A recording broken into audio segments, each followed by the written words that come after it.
Welcome to channel Qtomation. In our previous session, we have seen how to execute our test script outside of the Eclipse environment via command line. That was important for our next step, that is deployment and continuous integration. So far in our project, we have completed our development work. We have also completed our execution. We have also added reporting, property files, config reader, user CRUD service. We have created base test. We have also created some sample test cases. We have pom.xml file in our project. We also have testng.xml. We have created payload pojos, test data files, utility files, logging, and we have also added extend report for reporting mechanism. So that was under development, execution, and reporting part. Once you create and complete your test framework, next step is we should keep our code on some remote repository, because in practical scenario there will be multiple testers who might be working on the same project. They will also contribute with their test cases, and for that purpose version control is required. So in this session we will see what is version control system and why version control system is required. Once you understand what is version control system, we will install Git, and we will also create GitHub account. So Git is basically used for version control. In our local repository, we will add our code, and then we will push that code to remote repository, that is GitHub repository. And from GitHub repository, we can execute the code by using Jenkins on cloud setup. So that's why in previous session we have executed our test cases outside of the Eclipse environment, because that is very much important for Jenkins test execution. Once you will be able to execute outside of the Eclipse, if your project is getting executed outside of the Eclipse environment, then we can execute that project on Jenkins as well. So that we will see in coming session. But in today's session, we will focus on high level concept of Git and GitHub, why the version control system is required in our project, that we will cover in our today's session. As a quality assurance engineer in automation, it is very important to know about Git, GitHub, and Jenkins. Now, before that, let's understand the connection between developer team, tester team, and DevOps team. So, let's understand in real time how developer team, tester team, and DevOps team coordinate with each other. So, let's understand this is the developer team. There can be a single developer or multiple developers as well. If you see right side, that is the developer team. And what is the responsibility of developer team? They will write the code. According to the feature, they will develop the features, they will write the code. There can be a single developer or multiple team of members can be present. They will perform unit testing, white box testing, and they will keep all their code in one common place, that is repository. So they will put all the code in repository. It is a common place from which developers can access the code. They can share their code. They can test their code from one common place, that is known as a repository. Similarly, there can be a tester team as well. Now this is the testing team. Testing team can also write some automation script. There can be a single tester or multiple team of tester which would be writing different type of automation test cases, and they will keep the code also in one common repository. Testing team will also place the code in one of the common repository so that multiple tester can access that code. They can add some new test cases and they can modify some existing test cases as well. So testing team will write automation script. They will keep the code at common place, that is repository. And apart from these two teams, there would be a DevOps team. DevOps teams are basically development operations team. DevOps team will share some tasks from developers as well as testers. So what they will do is, from development repository, they will take the code and they will create a build by using various build tools. So DevOps team, so if you see, developers will keep their code in one common repository. From this common repository, DevOps team will pick the code and they will create build of the software. Also, on that develop build, DevOps team will also perform some basic testing to make sure that build is stable. And as soon as the build is stable and build is created, they will send email across all the teams. So DevOps team will pick the developer repository code. They will create a build of the software using build tools, and also they will perform basic testing on the build to make sure that build is stable. And once the build is stable, they will share email when build is successfully created.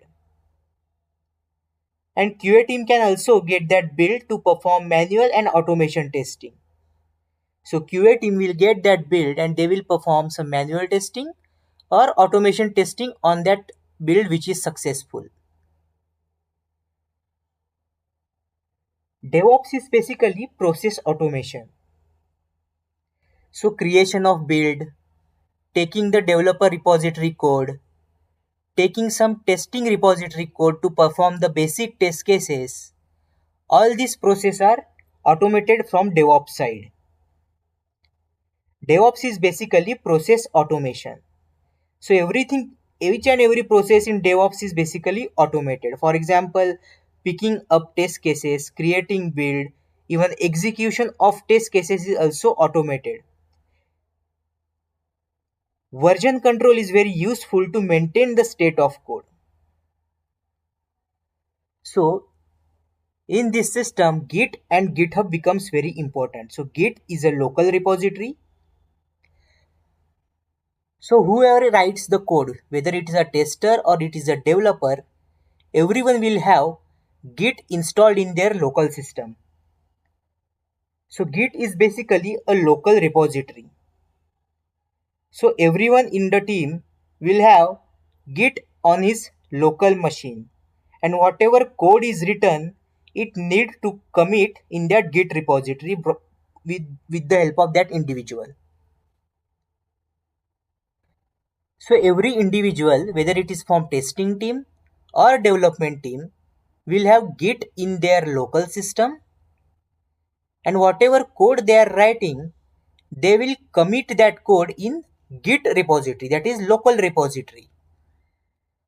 And from that local repository, they will push that code into remote repository, that is GitHub repository. So Git is a local system, whereas GitHub is a remote repository. So every developer or every tester, once they write their code, they will commit that code into Git repository, which is the local repository. And from the local repository, they will push the code to one common remote place, that is GitHub repository. So that is the main difference between Git and GitHub. So Git is a local repository, whereas GitHub is a remote repository. And DevOps team will get the code from GitHub repository. So if the DevOps team wants the code from the developer team, then they will access the GitHub repository of developers. Similarly, if they want to access the test automation code to perform the testing action on development build, they will take the latest code from testing GitHub repository, perform the test cases. And they will use tools like Jenkins for build creation and test execution. So DevOps will get the code from GitHub repository, from developer as well as testers using Jenkins build creation and test execution. After build is successful from Jenkins, then email will be triggered across the team. This entire process is known as continuous integration. For example, taking the developer build, creation of build, execution of test cases, sending the successful email, all these things are automated and it is known as a continuous integration process. This entire process is known as continuous integration. And this build generation will happen at least once in a day. So every time you log into your system every day morning, you will get new build to test as a tester. That is basically known as a continuous integration process. So from the tester's perspective, let's understand we have written all the code in our framework so far in our local system. So our local system is having, local laptop or local computer system is having that code which we have written for our test framework. We will have Git installed in our system. That is basically a local repository. So whatever code we have written, we have to perform commit action on that code and we have to commit that code into local repository. Into Git repository, we have to commit that code. And from local repository, we can push that code into remote repository, that is GitHub repository. GitHub repository is basically a remote repository. From Git, we can push the code to remote repository. From remote repository, using Jenkins, we can execute the test cases. So once we push the code into GitHub repository, that is remote repository, we can execute the test on that code from GitHub repository using Jenkins. So by using Jenkins, we can successfully perform test execution from the code which is present on GitHub repository. So that is basically the end-to-end code cycle. So we write the code in our local system. We commit that code into Git repository, that is the local repository. From local repository, we push the code to remote repository, that is GitHub repository. And using Jenkins, we can execute the test cases on the code which is present in GitHub repository. So in the coming session, we will see how we can perform all these actions. We will first install Git in our system and understand more about Git, that is the local repository. Then we will also see how to push the code to remote repository, that is GitHub repository. And in the coming session, we will also execute the test using Jenkins as well. So let's revise one more time. So far we have seen code script which we have written. We should not place that code in our local system only. We should maintain some common place so that other teammate can easily access that code, modify that code and add the new test cases, etc. That's where version control system comes into the picture. Various version control system like Git, GitHub, SVN can be used. And knowledge of Git, GitHub and Jenkins is very important. We have also seen how DevOps team is very important in development cycle. So in the coming session, we will see more about Git. Thanks for watching this video.